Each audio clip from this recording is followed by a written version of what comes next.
হচ্ছে দই প্রোটিন, এটা জমবে না, চিজ হবে না।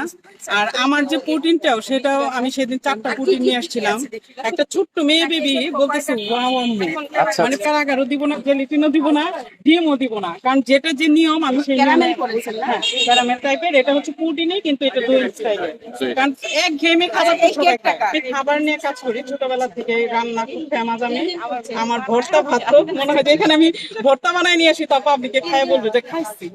একটা খাবার খেয়ে সবাই যেন বলে যে আমার 100 টাকা, ঠিক আছে 100 টাকা আমি দিচ্ছি, আমার 100 টাকা আমার পেট ভরেছে, আমি খেয়েছি। আচ্ছা এই আপাটা নিবে, কারণ আমি চাই যে পুটিনই খাক, খালি দুধ দিয়ে জমাইয়া 4 পিস করে 100 টাকা বেচবো, আমি সেই জিনিস খাওয়াইতে চাই না।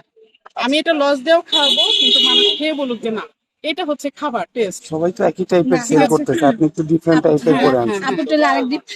হ্যাঁ, আমি আপনি একটু খেয়ে দেখেন না কেমন আছে। আমার রান্না পুডিং এর এক টেস্ট, এগুলো আরেক টেস্ট। দইয়ের ফ্লেভারটা পাচ্ছেন? না, না, দইয়ের পাবেন কোনো না। ফ্লেভার নাই দই এখানে। এটা হচ্ছে দই পুডিং পুটিন, এরও না, এটা দইয়েরও পুটিনই, না। কিন্তু এটা জমবে না, এর জন্য এটার নাম দই পুটিন। আপনি কি এর ভিতরে এসেন্স দিছেন?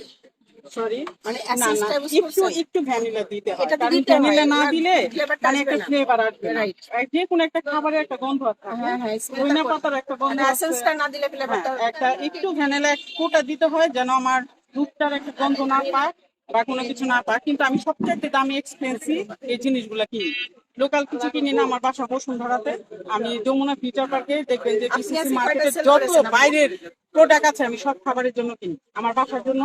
তাতে আমার লস হোক লাভ হোক, আমার সেটা দেখার বিষয় না। একটু খুলে দেন না।